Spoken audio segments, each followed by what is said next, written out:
Dios les bendiga, soy el pastor Gilberto Gutiérrez de la Iglesia Bautista Oreb de México, DF. Me da mucho gusto saludarlos en este domingo 3 de abril de 2016. Discípulas saludables es el tema de este mes. Y el día de hoy la enseñanza es esta: la salud de ser sensible a la vida. Dice así Mateo 5:4: Bienaventurados los que lloran, porque ellos recibirán consolación. Dice un proverbio árabe: si siempre brilla el sol, tendremos un desierto. La noche hace falta al día como el llanto a la risa. La vida está llena de emociones, eso lo digo yo ahora, ya no es el proverbio. La vida está llena de emociones y son justamente las emociones contrarias las que hacen de la vida la aventura tan extraordinaria que es. El hombre, para ser hombre realmente necesita aprender a reír y a llorar en su momento. Quien reprime la risa, como quien reprime el llanto, se reprime a sí mismo y reprime la vida, y pierde la oportunidad de vivir a plenitud. En esta que es la segunda bienaventuranza, el Señor Jesucristo felicita y llama dichosos a los que son sensibles a la vida, a los que aprovechan la vida para vivirla y la experimentan en toda su expresión.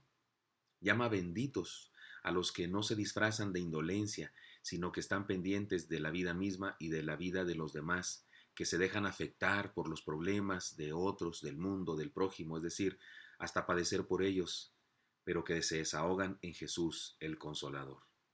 Veamos dos versiones más de cómo se declara esta bienaventuranza en otras Biblias, en versiones diferentes, traducciones diferentes.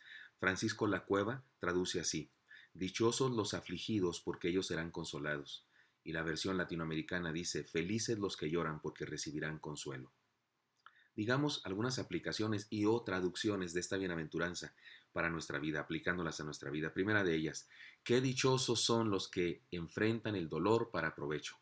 Esta sería una posible traducción.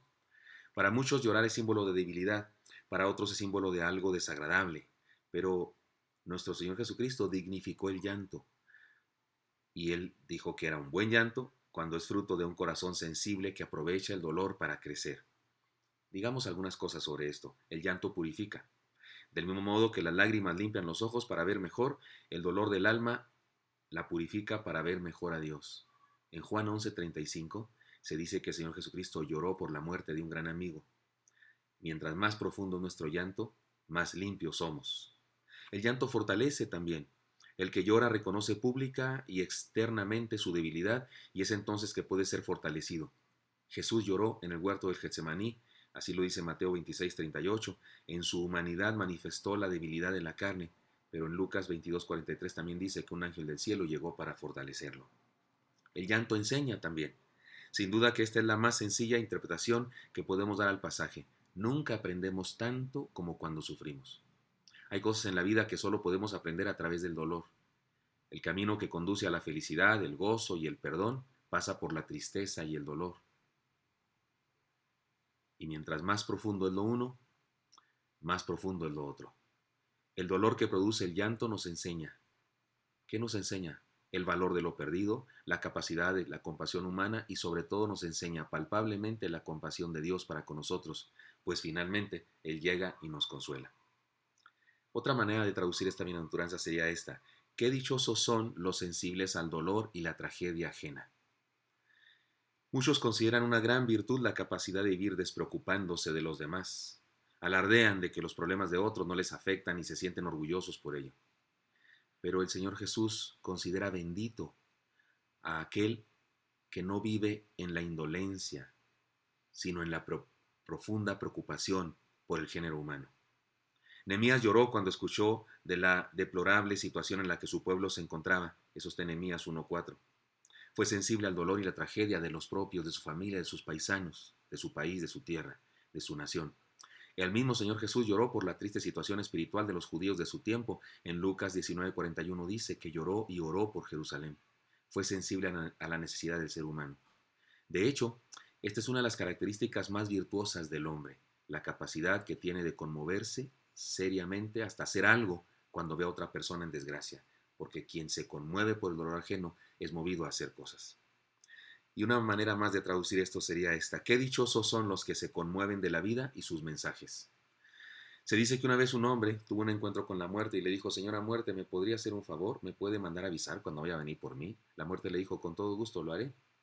El joven creció, se hizo hombre, se hizo viejo y un día la muerte venía hacia él y le dijo, momento, no viene por mí, ¿verdad? Le dijo, sí, vengo por ti, estás en mi lista, eres el siguiente, pero quedamos que me mandaría avisar, lo hice. ¿Recuerdas cuando murió tu hermano?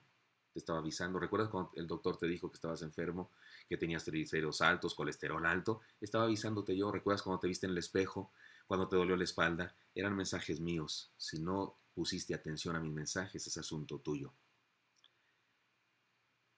Qué dicha es vivir entendiendo las cosas que Dios nos quiere decir por medio del dolor y la tristeza. El dolor, como ya vimos antes, nos enseña y nos advierte. Si una muela infectada no nos doliera, oiga, y no hiciéramos nada para evitarlo, el problema sería serio, sería mucho más que dolor.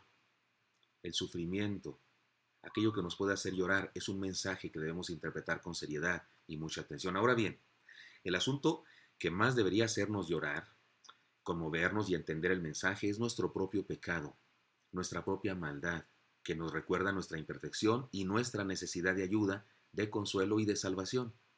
Pedro lloró por su pecado y aprendió de la situación. Lucas 22:6 nos lo dice. Es intolerable y muy inconveniente permanecer inconmovibles ante nuestro pecado. Ese pecado que fue capaz de destruir la vida más hermosa que jamás ha existido, la vida de Jesús de Nazaret, nuestro Señor, es capaz de destruir nuestra propia vida y no debemos permanecer sin conmovernos ante este asunto y sin cambiar, por supuesto. Cada alegría, cada logro, cada tristeza, cada desgracia, cada simpleza y cada complicación que la vida nos permite experimentar es un mensaje que debe conmovernos y ponernos alertas para ser transformados. Esta es la esencia del cristianismo y por ello se alegra el Señor porque somos gente conmovible.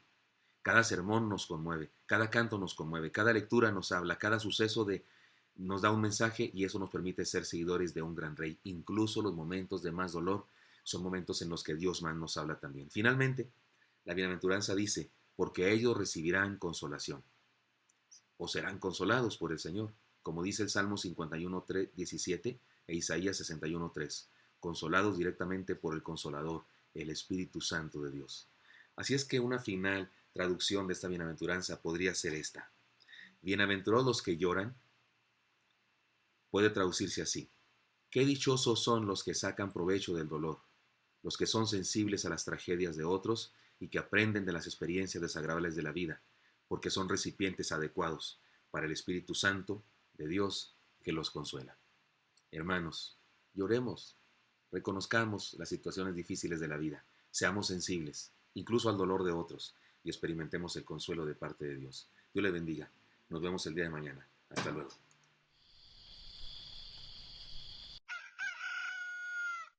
Ay, mi vida, mi vida. ¿Tú crees que hay alguien en el cielo que nos escucha cuando oramos?